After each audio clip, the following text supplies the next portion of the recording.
कम से कम इस साल तो आर्मी एप्लीकेशन में सही सिग्नेचर करना। হ্যালো ভিউয়ার্স, আজ আমরা আলোচনা করব দুটি দক্ষিণ ভারতীয় অ্যাকশন সিনেমা জননায়গন এবং ভগবান কেসরি। এই দুটি সিনেমা একই গল্পের ভিন্ন রূপ।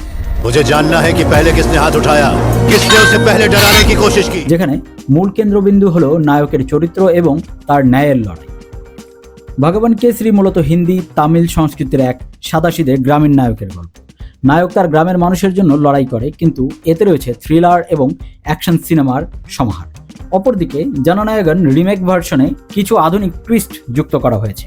নায়কের ব্যক্তিগত ট্র্যাজেডি এবং সম্পর্কের গভীরতা বেশ ফুটে উঠেছে এখানে। ভগবান কেসরি এর অ্যাকশন দৃশ্যগুলো সরল কিন্তু চমকপ্রদ, সঠিক সময় এবং ভার্সেটাইল চোর দুষ্টু চরিত্রের সংমিশ্রণে দর্শক ধরে রাখে।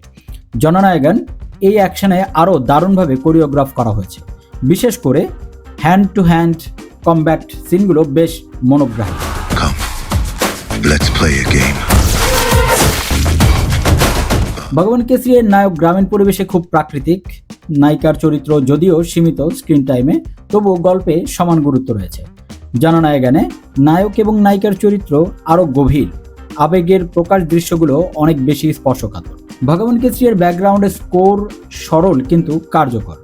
জননায়গনের সঙ্গীত এবং ক্যামেরার দিক নির্দেশনা আরও আধুনিক, যা দৃশ্যগুলোর আবেগকে আরও বাড়িয়ে তোলে। সাধারণভাবে বলতে গেলে ভগবান কেসরি এর মূল আকর্ষণ তার সরল গ্রামীণ নায়কের গল্প, আর জননায়গনের রিমেকে সেই গল্পকে আধুনিক স্টাইল এবং আরও আবেগের সঙ্গে পরিবেশন করা হয়েছে। যদি আপনি অ্যাকশন এবং আবেগময় গল্প সমন্বয় চান, তাহলে জননায়গন আপনার পছন্দ হতে পারে। এভাবেই দুটো সিনেমার মধ্যে মূল পার্থক্য হলো রিমেকের আধুনিকতা এবং চরিত্রের গভীরতা।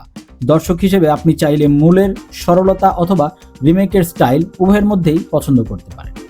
ভিডিওটি যদি ভালো লাগে তাহলে অবশ্যই ভিডিওটিতে লাইক দিন, কমেন্টের মাধ্যমে আপনাদের মতামত জানান, ভিডিওটি শেয়ার করুন এবং চ্যানেলটি সাবস্ক্রাইব করে আমাদের সাথেই থাকুন। ধন্যবাদ। Let's play a game.